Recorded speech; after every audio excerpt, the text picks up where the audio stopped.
Alright, so it's in the spirit of the holidays, I've decided to review a couple movies that aren't new, but kind of just old movies that I thought I'd talk about as Christmas presents to myself, because I got to talk about them, and to my subscribers, because I thought that'd be fun to review something that's not just, oh, this is what came out this week, but an old classic, perhaps. I announced what some of them were, but some of them are secret. This is one of the secret ones that I didn't reveal what it is. In case you haven't figured it out yet, it's Small Soldiers, classic movie of my childhood. I'm very nostalgic about it. I got Chip Hazard here. I do have Archer somewhere. I don't know where he is. I also have a toy of Insaniac, and he's also in the box there somewhere, I'm sure. Those are the three I had. I probably had more, I'm not sure. So yeah, let's get into this review. I'm pretty excited.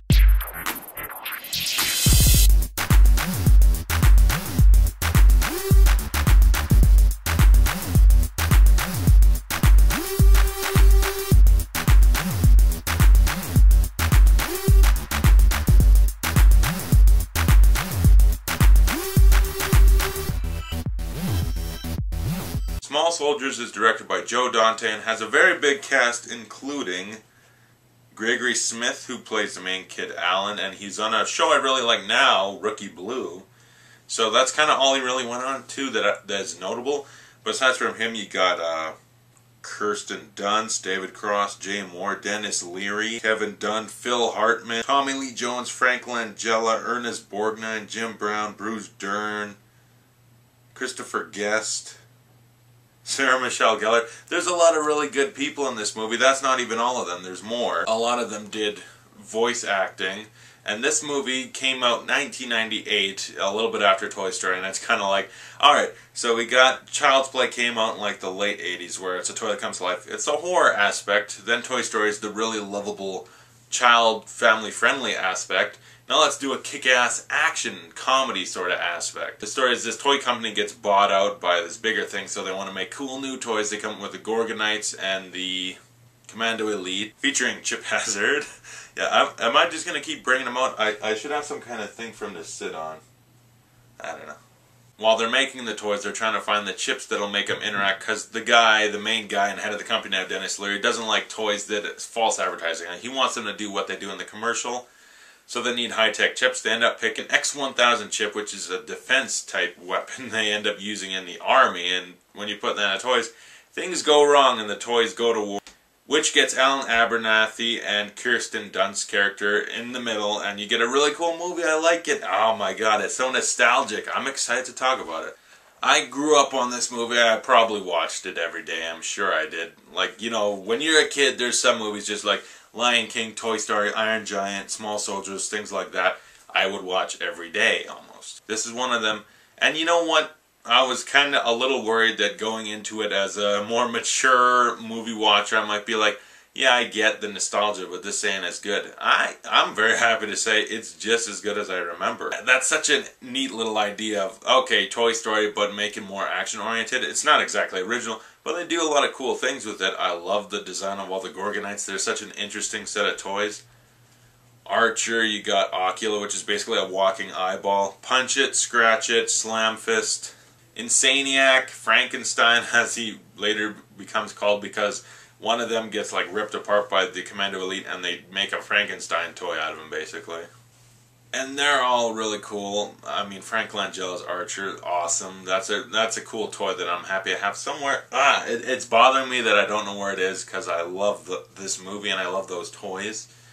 And the Commando Elite as bad guys is really funny. Tommy Lee Jones as Chip Hazard, awesome performance. Kind of a little over the top, where it's just like on one part he's giving a speech to all the Commando Elite, and it's an amalgam of different like war speeches and stuff. Those are a lot of fun moments there. And they're just super intense army dudes that are toys. It kind of reminds me of like an evil Buzz Lightyear, a toy that doesn't know he's a toy. And other actors like Kevin Dunn, I know him as the dad in Transformers. So, you know, similar thing. Gregory Smith as Alan was pretty good as the main kid. I mean, not a great performance. He was fine, likable. I never was like, oh, an annoying teenage kid. Oh, look, he's so angsty or something. I was like, yeah, it's just a kid. He's fine. And I mean, he went on to do Rookie Blue, and I really, really like him in that. He's really good in that, so I'm happy he's still working. Kirsten Dunst, I only knew her from Spider-Man in this. And this is a lot different than Mary Jane, because Spider-Man Mary Jane was kind of bitchy, but likable and really pretty in this. Same thing, but she's teenager, I guess. This is a little different than that. She's pretty good in this, I gotta say. And you get really funny comedians like Jane Moore, Phil Hartman. They're pretty good in their roles. David Cross also. Dennis Leary, not in the movie much, but this is like why I always think of him, such an asshole. And he is in every movie I've ever seen him in. He's an asshole, and this one just starts it as this government guy. Oh, he's an asshole, but in a funny way that makes you laugh. But man, what a dick. Like, he's in the room and they're about to give their speeches on the toys and present them to him, and he's like, hi, my name's whatever, and he's like, don't even bother, I'm gonna forget your name 2 minutes after I leave the room. Like, just an abrasive jerk. And Joe Dante, he made Gremlins, and that, I get how he would go from Gremlins to this. It's pretty similar if you think about it. The kid gets the Mogwai that's the good one, and a lot of evil Mogwais they have to fight off. It's kind of replaced that with toys, kind of similar in a way. Gremlins is a lot more scary, though, I'd say. But this is actually pretty intense, too. It's a lot of good action, and it's really well-humored. It's pretty funny. It makes me laugh a lot. And not in a way like, oh, look at this stupid. Like, it's legitimately funny. All the toys are really funny. Their interactions with each other, it's great. And I'm happy the toys are actually threatening. And they get, like, chainsaws and stuff. There's a chase where they're on a moped, and they got these little things. They got flamethrowers, chainsaws. They're shooting nails and stuff at people. They're legitimately a threat, and that's awesome. And this is such a 90s movie in the best way possible. It's so enjoyable. It's got a really good score and soundtrack. The soundtrack, oh man, War, the Spice Girls Wannabe. I only like that song because of this movie, but it's actually a good song. Queen's another one, Bites the Dust. They got a lot of good kind of rock songs or pop songs. This movie's so nostalgic that I swear to God, though, it's not just because, oh, I'm nostalgic so I love it. It's actually a good movie. I really enjoyed it. And I'm surprised because I kind of thought the kitschy idea of, okay, toys are going to fight each other and it's going to be all action-y, that could be dumb. It never came across to me as stupid. They played it serious for the most part, but kind of jokey in it. It's very tongue-in-cheek in the right way. I really enjoyed Small Soldiers. The direction by Joe Dante was really good. You get kind of like Alan and Archer and the Gorgonites. They have kind of a bond, and then the really awesome villains, Commando Elite. It's all really fun to watch. I really, really enjoy Small Soldiers. I'll give it an A. Does that seem a little high? Well, maybe. Maybe it's just because I grew up with it that I give it an A. If it came out today, and it was just like this, but it came out today, I'd probably enjoy it pretty much the same, but maybe I just rate it a little lower.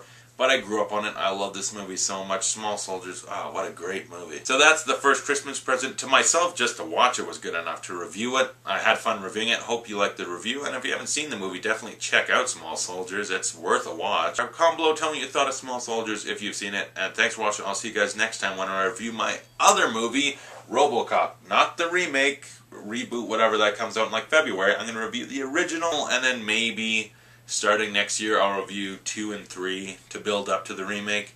But I'll just review the first one for now. I also said I'm going to review another classic movie from my childhood, my favorite movie of all time. If you know what it is, then comment and tell me if you know what it is. If you don't, I guess you'll have to wait.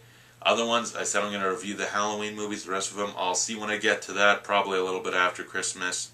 And the other one, the other surprise one, I'm going to reveal what it is right now, American Psycho. That's why I had the shirt on. I was hinting at it the whole time with the poster. If you got it, if you knew what it was going to be, good job. There's a couple more movies I actually want to do as presents.